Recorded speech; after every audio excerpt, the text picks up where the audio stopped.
Hi, my name is Ian Khan. After meeting with hundreds of professionals, experts, industry influencers, and others through 2016 and 17, I found a severe need across the board to help figure out what the fuss was all about, what this new technology was all about, what blockchain was all about.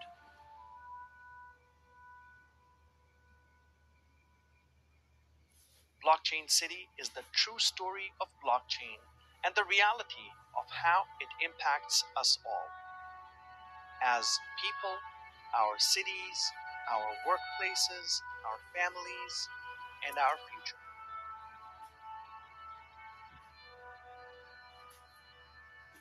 Sometime after the year 2008, an entity or a group of people under the pseudonym of Satoshi Nakamoto came out with the famous white paper that highlighted a new electronic form of currency that would independently change everything about money.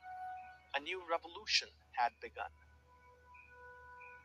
Blockchain was the core technology foundation of this new currency, and this revolution has now culminated into a global phenomenon where governments, private and public sector firms are embarking on creating more value, more change, and solving some of the world's biggest problems.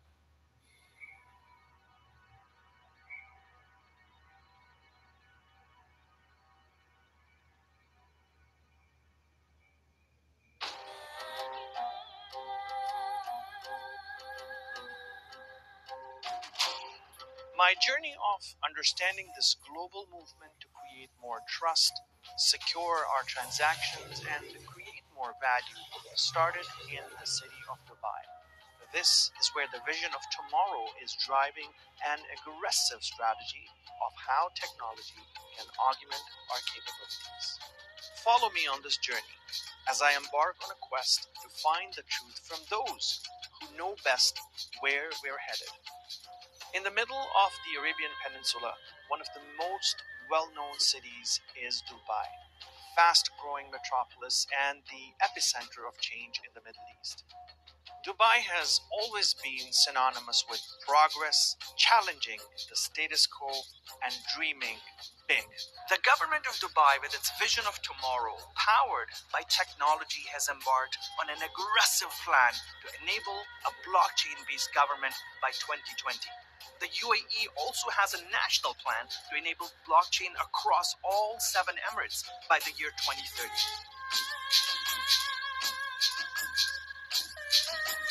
Don't fear from technology. Be smart in how to deal with these technologies. Doesn't matter if it is a blockchain or big data or any type of technologies, even our smart devices, as long as we know why we are using it. If you don't know how to use it, go and educate yourself. Make sure that you utilize the best of these technologies for your own benefit. We need to be wise enough to understand what these technologies will add value to my life. And for me personally, as long as it will make my life much simpler and much easier, I will go for it. From manufacturing to logistics, transportation, healthcare, and real estate, every sector, every industry is set to undergo a radical shift in the next few years, potentially because of blockchain. Yet we do not understand blockchain to an extent where we could really be comfortable with it. To date, technology has been a domain of computer programmers, experts, and leaders alone. But just like blockchain promises democratization of technology, we need to break down the barriers to understand blockchain itself. We must find out what blockchain really is, and more than that, how it can be defined by what value it brings.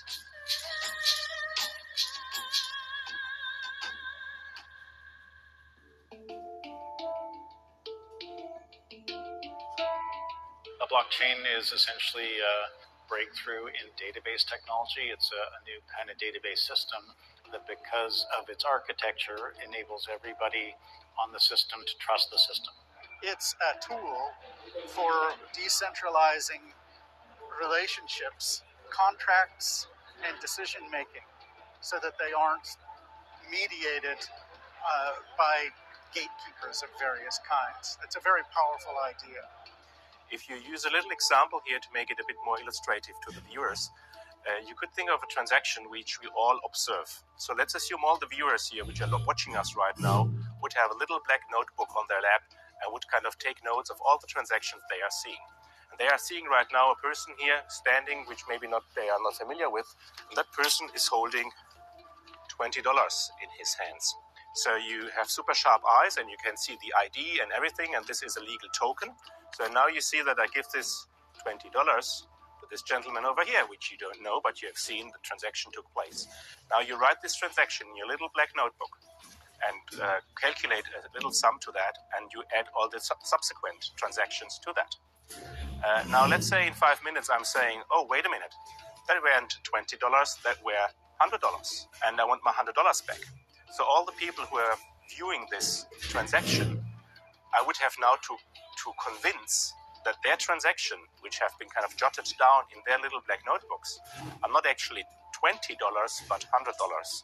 Now, how would I do that, right? Because I don't know how many people actually have a ledger, have written down this transaction.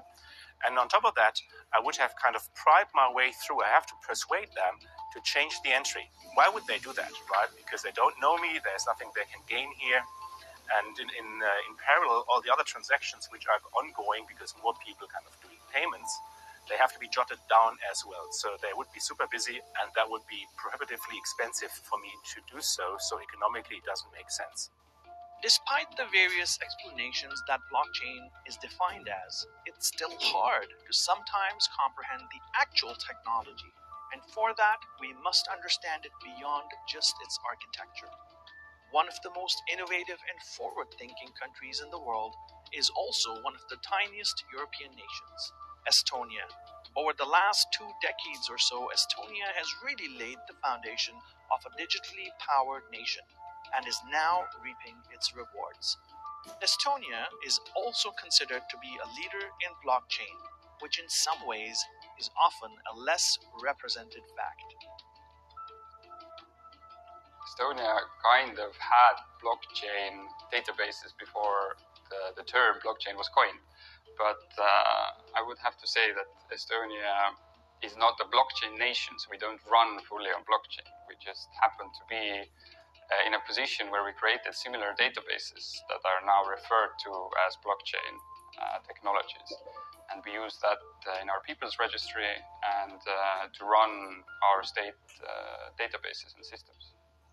One of the other benefits of blockchain is also mass collaboration and the ease of sharing information to create value. The Netherlands, with its Dutch blockchain coalition, is spearheading efforts to create global awareness and impact.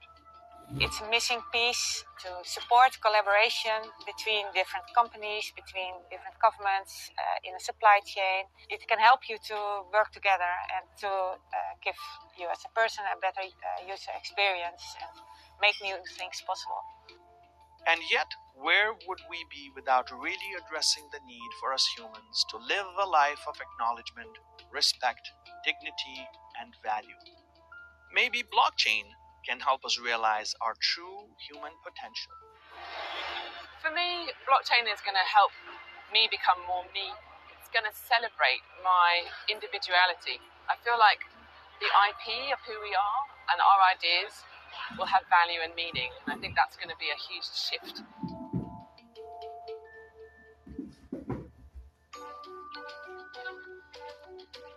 The idea of blockchain being a radical new technology that can address many different challenges we currently face as people across the world is sometimes hard to accept. How can one technology, often confused with Bitcoin, have so many different applications? The answer may be similar to something we faced about 30 years ago with the mass commercialization of personal computing. Skeptics back then probably asked, how could computers be used in every profession? How can they increase productivity? How can microprocessors change the world? Today, we have overcome all of those questions as time has proved the value of computing technology beyond anything we could have imagined. What then are some of the possibilities of blockchain, and how can we really use it beyond just financial transactions? There are literally thousands of projects that people are building out. Identity systems, reputation systems, governance tools, accounting systems. For us, it was just the kind of financial benefit and the ease of actually accessing digital services or public services. That you don't have to go to the tax man and stay there for 2 hours and sign a piece of paper. That you could do it from your computer. It's just comfort, and it saves you a lot of time. Also, it saves you finances. When we started the Smart Dubai initiative in 2014, we continued with this kind of research exercise to see what are the advanced technologies, emerging technologies that will take Dubai to its next level. You know that in Dubai we started digitization of our government in 2000. So we've been into now almost 2 decades in digitizing our infrastructure. We know today, whenever anyone talk about blockchain, they think about the financial sector. But we dig deeper. What blockchain is enabling us is doing something like social goods. If you, for example, look into what the United Nations are doing, or the World Wildlife Fund, using the blockchain technology to prevent overfishing in the South Pacific, or to prevent children trafficking by using blockchain technology, then you can see that there are really kind of societal problems which can be addressed or are currently addressed in prototypes by blockchain implementations. From efficiency to identity management, financial transactions, and more, there seems to be a vast range of applications.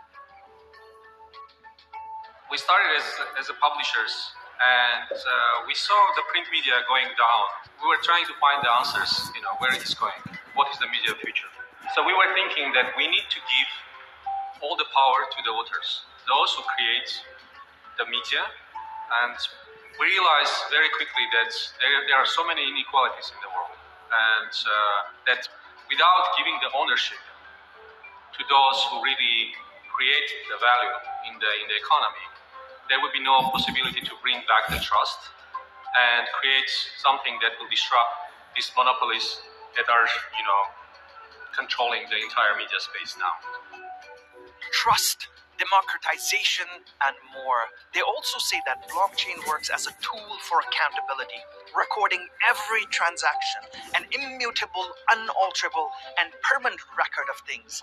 This, in fact, helps with tracking information because it's always available on blockchain. Can industry benefit from this? Perhaps one of the big challenges that creative artists face can be solved with blockchain-related technologies.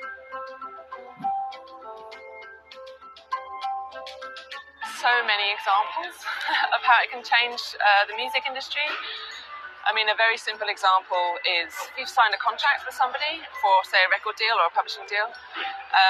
It's all about percentages, and it's about, at this point, this happens, at this point, this happens, this person gets paid when this is recouped. Anytime any artist has ever audited a label, they've always found money. So I think there's something in being able to digitize your contract into smart contracts to help you interface with the services of the future.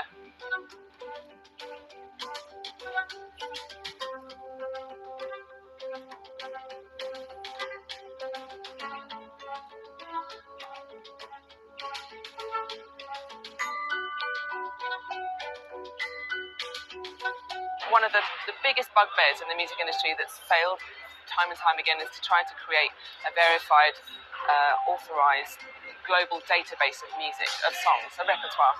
And it's failed time and time again because it's been about ownership. It's been about, this is mine, we're going to try and do this all to ourselves.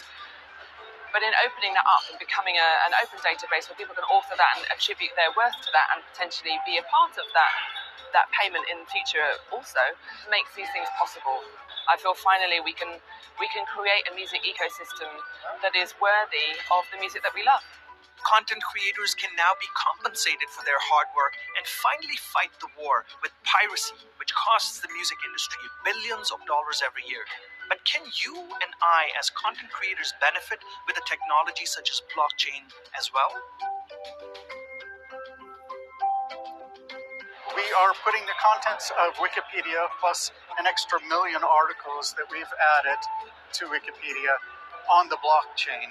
What that means is that if somebody creates a new article and adds it to the database, they actually mine by doing that some tokens. We call them IQ tokens. What that means is that you become a co-owner.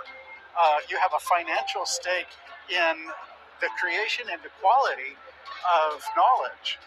It seems like challenges within government, banking, finance, and even real estate could now have an answer to create a higher rate of return on efforts, work, and productivity in general. One of our projects is to add efficiency in our reconciliation system between bank accounts.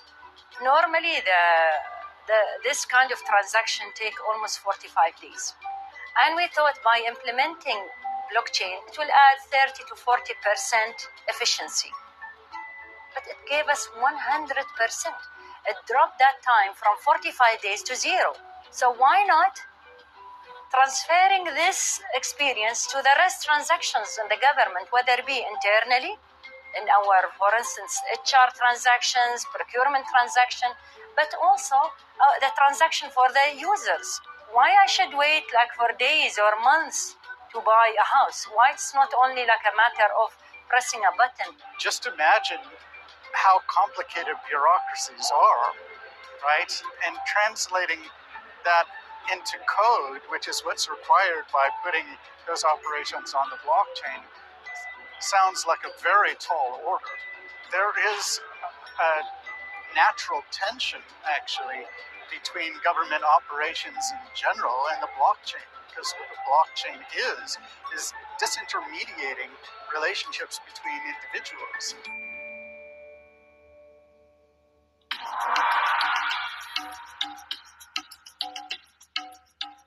Distributed, disintermediated relationships, a distributed ledger, so many ways in which blockchain is defined today. But at the epicenter of every industry, services, products, and a profession is a pivotal need, something that forms the foundation of everything that we all inadvertently have a need for: trust. And when it comes to the complex workings of governments across the world, the need for consensus.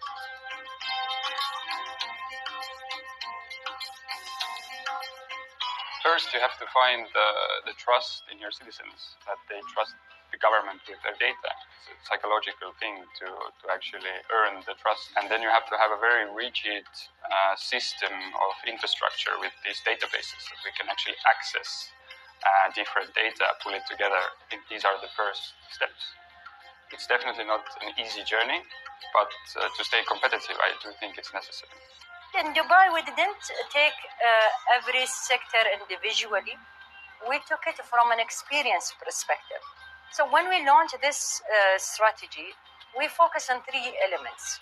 The first element is to transfer the applicable government services to be 100% to be run on top of a blockchain.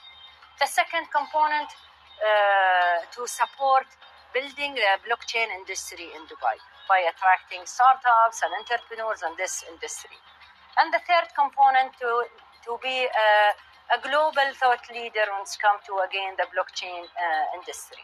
When it's come to transferring the government services, we managed to bring almost 60 different bodies, whether it be government or non-government, and we came up with 20 use cases that by 2020 will be transferred to be run on top of blockchain. One of them is the real estate, but other is having health records on top of blockchain, educational records on top of blockchain, and so forth. And by bringing all these government agencies and non-government agencies in the same room, this by itself was a huge success, because the main challenge between in any government, not only in Dubai but even globally, is the silos happen between government entities. They don't talk to each other. At the European Blockchain Center, we do workshops with politicians where we discuss what needs to be done and where to start. One very important building block is how you deal with responsibility and accountability. How do you regulate blockchain startups? as they are virtual and decentralized and distributed in these autonomous organizations. So it's really difficult to say how to regulate them and where they are creating value. So it's important for these governments and for these political decision makers to understand how this system works and how they can contribute to growth and value creation in those countries.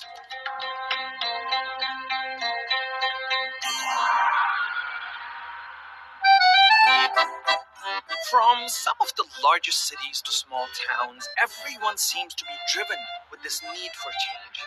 And the story of one small town on the outskirts of Zurich, Switzerland, to become an outlier is an inspirational story. The municipality of Zug is the first in the world to experiment with cryptocurrency payments for governments, and also to enable voting over blockchain. While this may mean nothing for established democracies in the modern world, this could have a deep impact on countries where equality, transparency, and true democracy is just a notion. How did this small town, also referred to as Crypto Valley, start with an idea so profound that it could have a worldwide impact? The City Council of Zug, 5 persons from 5 different parties. We wanted to know what's the difference, for example, between blockchain and Bitcoin. And so we invited a young student who explained us this difference.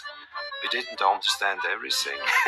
We decided we accept Bitcoin for payments of certain fees of our city administration, not taxpaying. This would have been a little bit too risky, and we didn't ask any experts about this. We said, just do it, let's try it. And it was really the first time, I think, in world history that city administration, that public administration accepted a cryptocurrency. And I think it's a good and an easy story to explain people what blockchain could be and what use cases exist about blockchain.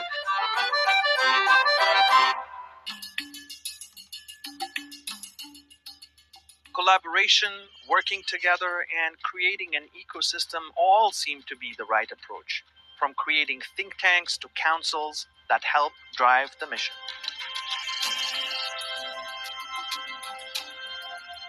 We've seen already many cities and even private sector approaching us to take lessons learned, but sometimes also taking the same implementation to be implemented in their cities.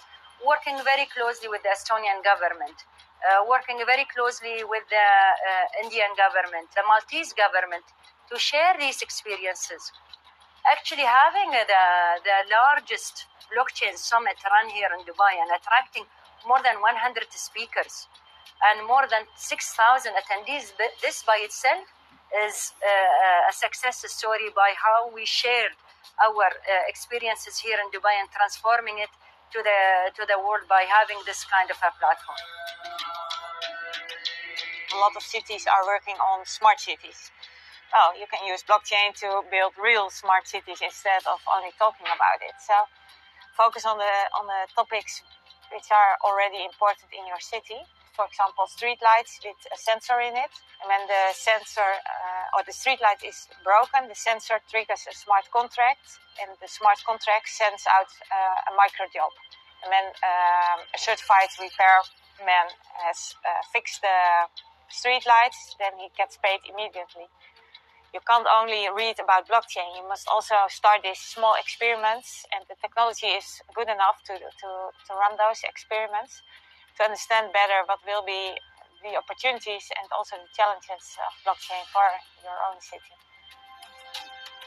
Blockchain technology is often called an enabler for trust. But what does this really mean? Does it mean that everything stored on blockchain is accurate?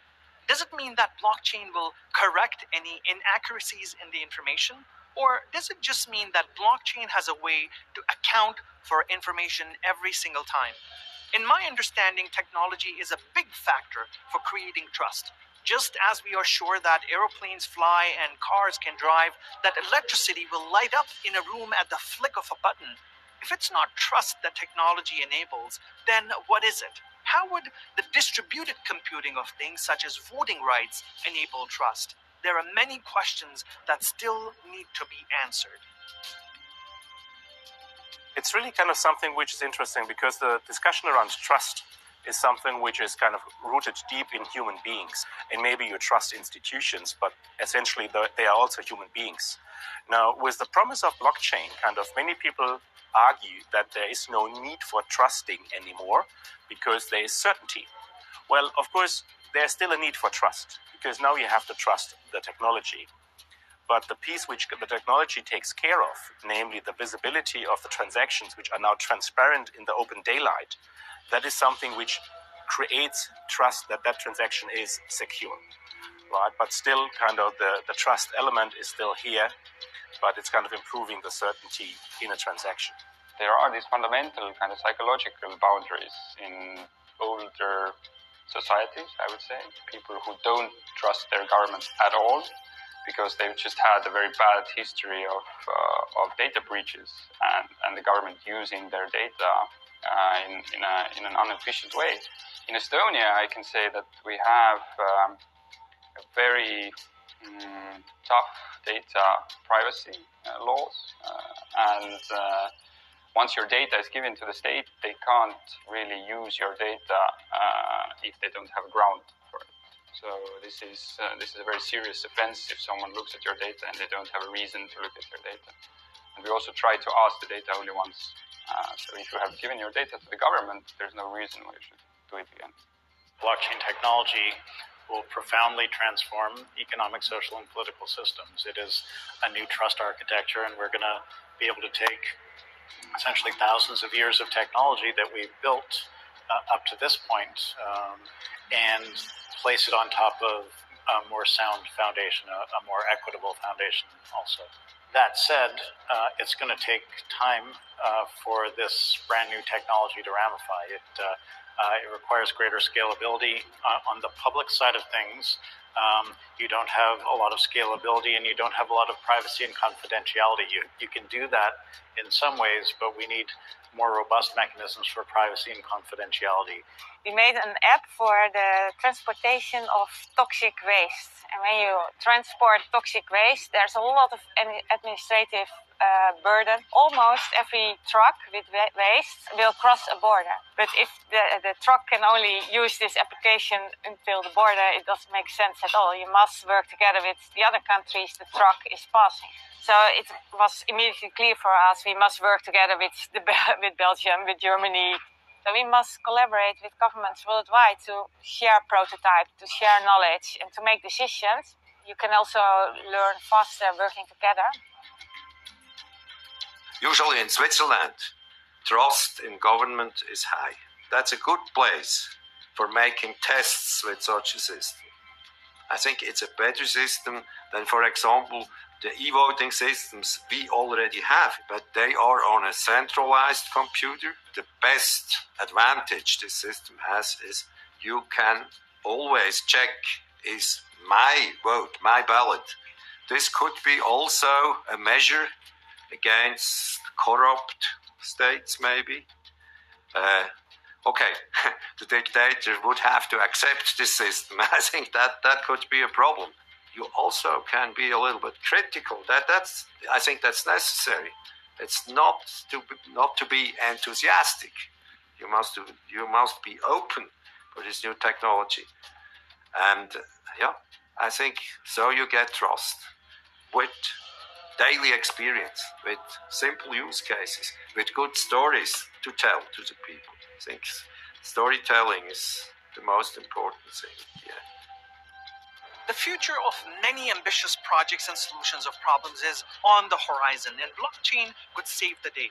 However, how far is this mass adoption, and what would it take for the world as we know it to run on blockchain? Is there an unrealistic expectation mixed with hype that is somehow diluting the real message of blockchain? How would blockchain work with some of the upcoming technologies, including artificial intelligence, a revolutionary way of self-learning robots and machines being able to make decisions on our behalf? Or the Internet of Things, the technology behind autonomous cars, connected homes, and beyond?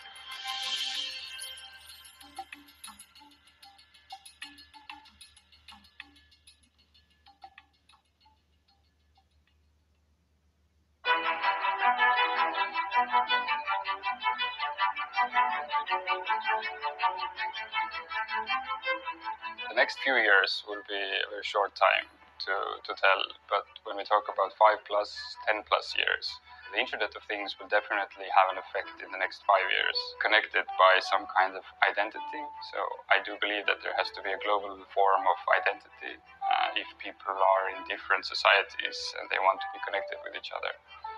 And blockchain technology will play a major role there to connect these different databases. If you look at the convergence of different technologies right now as blockchain, AI, and the Internet of Things, right, then it's interesting to see that exactly there you see topics like Industry 4.0 or autonomous vehicles, autonomous cars. And if you think about those kind of machines, the smart machines kind of packed with sensors, driving over the street with the need to coordinate with other vehicles on the street, then you have sensors, you have the Internet of Things, you have kind of decision-making, which is kind of based on probabilistic and probably some AI elements. And on top of that, you need to have a communication layer, an inter-organizational, or in this regard, a system, an operating system across the different vehicles, which makes the transaction secure and certain so that you can know with certainty how those cars communicate in order to kind of maneuver through the traffic. But it's still very immature, and the more projects I run with blockchain technology, the more aware you are of imperfections at this moment. And the more we study on the security part or the legal part, the more I understand how much work there is to do to understand better and to regulate it. I think it's very promising that a lot of governments are taking the lead. It goes much faster than with the rise of the internet. And I don't think that's a bad thing. I think it's normal because we've learned so much from the internet revolution. It's normal that it goes faster this time. A future driven by a technology that has not been with us for many decades, and the rate at which blockchain has matured is incredible. Is this all a high risk value proposition that can potentially have a fatal result? Do we need to be able to create certain maturity milestones before we can truly adopt technology at a mass scale? Perhaps the way we have traditionally adopted technology is also under disruption. What should we, as regular people, expect from the future, and how should we accept tomorrow as it's driven by the convergence of blockchain, AI, and the Internet of Things?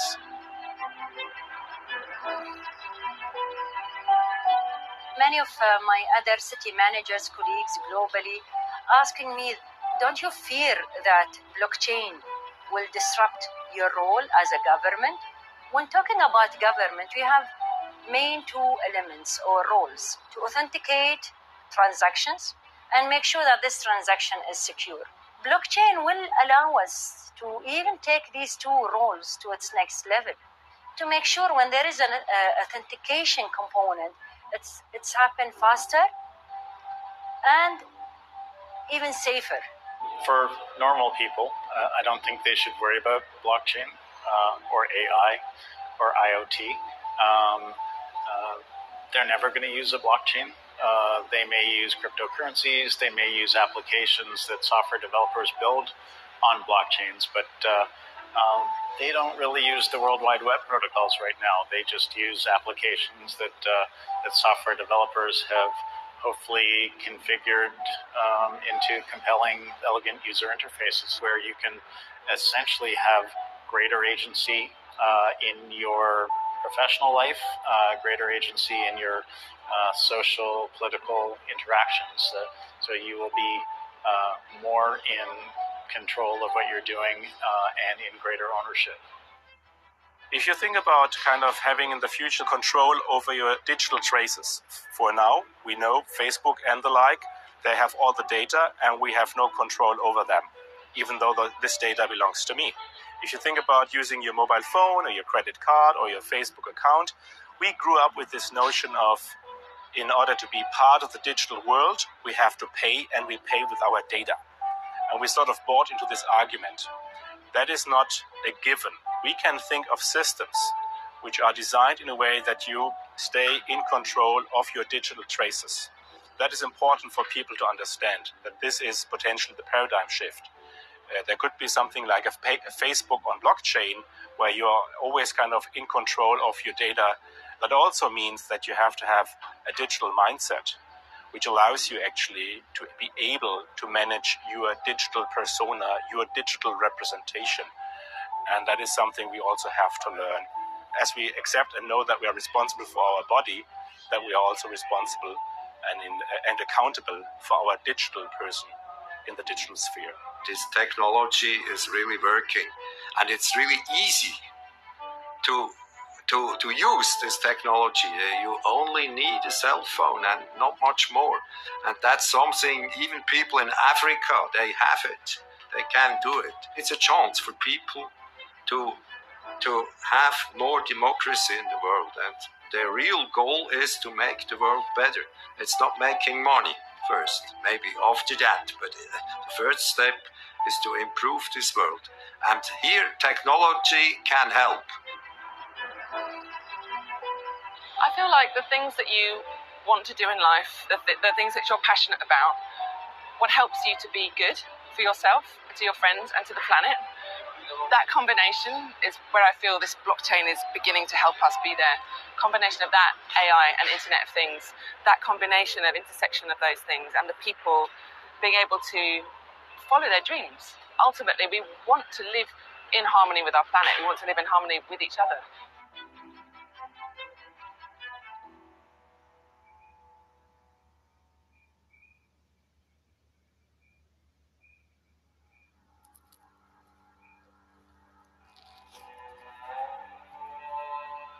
Tomorrow is not here yet, and despite that fact, we are actively building the future with our actions.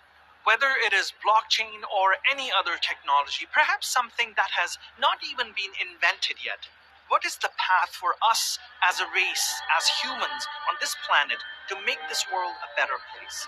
It may seem unreasonable, but our ability to question things and create paths to do things differently has always led us to change the status quo.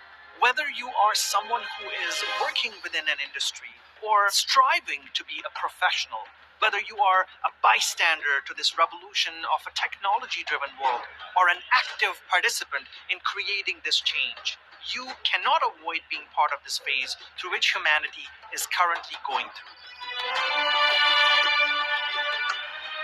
This is perhaps one of the most incredible times we have ever seen, because the amount of change that has happened over the last 30 years and that potentially will happen in the next 2 decades will redefine us as change makers and dreamers. For now, the dream of changing the world, one town and one city at a time, is slowly becoming a reality through the trailblazing efforts of early adopters who question convention and break stereotypes. This is the right time to join the race, no matter what your pace is. This is the best possible environment to start learning about how the world is changing. This is a unique opportunity to be part of something where all of us can create value together and turn the dream of happiness, fulfillment, and positive change into reality. So say yes to positive change and accept that change is the only constant.